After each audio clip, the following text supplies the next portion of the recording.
stage as before.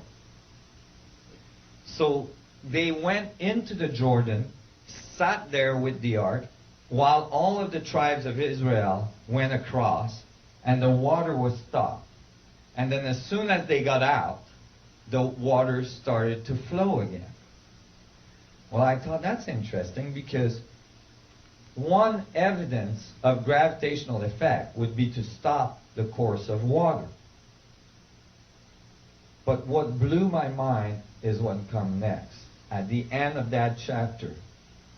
For the Lord your God, they're talking about the ark, dried up the Jordan before you until you had crossed over.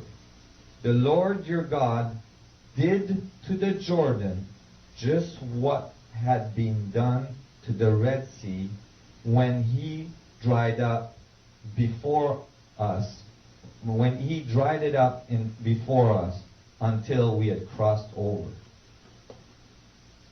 Wow. That has been omitted. Because this says that they used the Ark of the Covenant of the Lord to open the Red Sea with Moses. But in the section where they talk about opening the Red Sea, they just say Moses lift up his staff and open his arm, and the Red Sea opened. They forgot to mention that the ark was involved with this staff. And so here they do, though. Here they make it very obvious that the power of the ark was used to open the Red Sea. That means the ark was not the box that was built at the foot of Mount Sinai after opening the Red Sea. The power of the ark had to be there with Moses before he crossed the Red Sea. And thus it was something else. The box was only something to carry it across the desert for 40 years. Probably he didn't have time to take the box out when he left Egypt. He just took the crystal. Go ahead. Do you think Ethiopia has the Ark of the Covenant now? I'm going to get to that.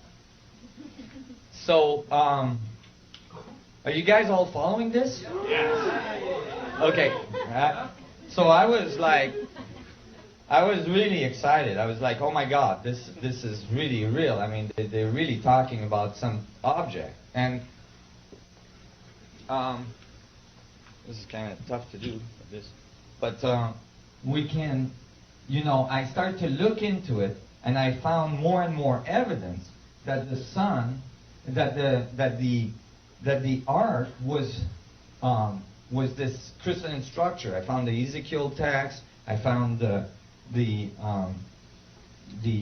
Keys of Enoch text, and I thought, wait a minute, what are they talking about? Well, I looked deeper into the Kabbalistic tradition, and when I did, I found that they didn't just give you like hints to what the geometry was. They actually said, this is the Kabbalistic tree. This is the foundation of all creation. And if you decode this, you'll understand all of the universe. So I knew that they were giving us a really good key to what was powering the Ark of the Covenant, since the Ark was thought to be the seat of God, the seat of the universe. And the Kabbalistic tree can commonly be described as the tree of knowledge as well. The tree that was placed in the Garden of Eden at the center of our Genesis. So when I looked at it, I thought, what is this? And I started to read Kabbalistic tradition texts and all this. Oh my God, I got so confused. It was so confusing. There's so much stuff out there, and it's all philosophy. And I was really kind of not being able to find anything that was jiving, but I was looking at the geometry, and what I did is I plastered it on the ceiling of my van so I could lay in my bed and look at it in the morning, every morning, and I was trying to decode it. And really quickly, I realized that the bottom part was a tetrahedron. and that the top part was an octahedron. But I didn't know what this middle part was. This X with a box around it. I didn't know how to deal with that. And then I realized, wait a minute, this box here, this rectangle, fits in this upper rectangle. So I thought, oh, maybe they just took it and squashed it. So I took the top part and slid the bottom into it. And boom, the result was a tetrahedron and an octahedron on top, which is all of the vertices you need to generate the star tetrahedron with the octahedron in the middle. You guys see this? To generate this, all you need is a tetrahedron and an octahedron and all the vertices, and you can start building it. So I was like, oh, this is cool. As soon as you slide the bottom into the top, basically, as soon as you compress it, as soon as you collapse it, right, you obtain a 3D geometry.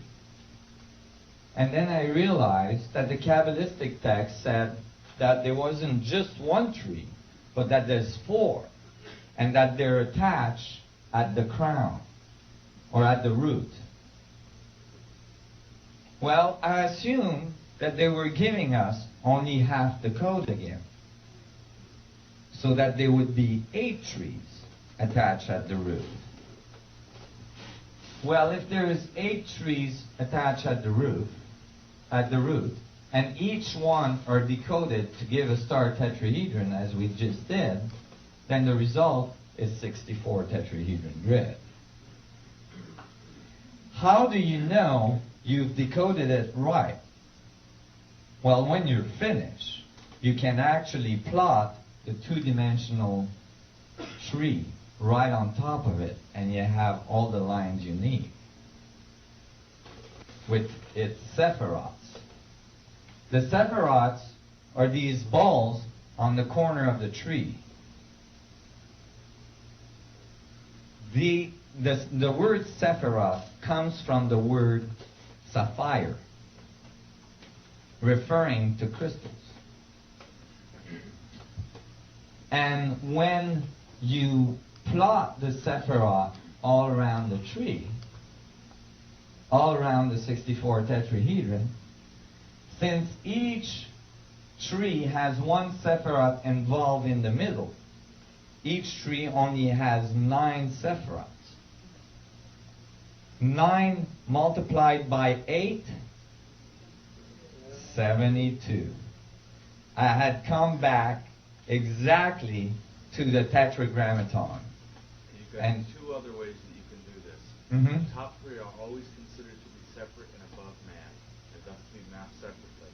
Mhm. Center, the center and the crown, is in its own space, and the one space that's missing that you have filled in with your dark circle is da'at, known as knowledge.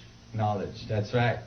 That point, that's the esoteric sephiroth in the middle. That's right. I have shown this to rabbinic tradition experts, and one of them started crying. It's very significant. What scared me is when I was studying this, it warned over and over in many books that if you try to decode the Kabbalistic tree, most people turn crazy. They lose it. And I figure, well, you know what? I'm already crazy, so I can't go much further, so I should be all right, right? And so I just went at it, and it came out. So I was like in amazement that it was so easy. Now I did do an animation that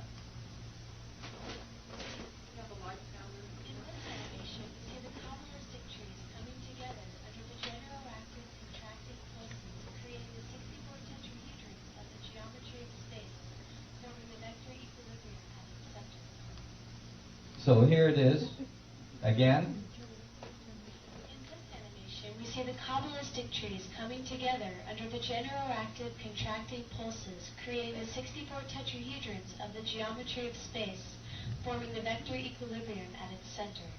Thank you, Amber. And here's a Kabbalistic tree that was generated during the time that I was writing this up in a little journal I published. This was in England. But note on this little animation that when we look at it slowly, you can see. Can everybody see here how the tree actually compresses and becomes a 3D object? This is the contractive side of the event horizon, you see?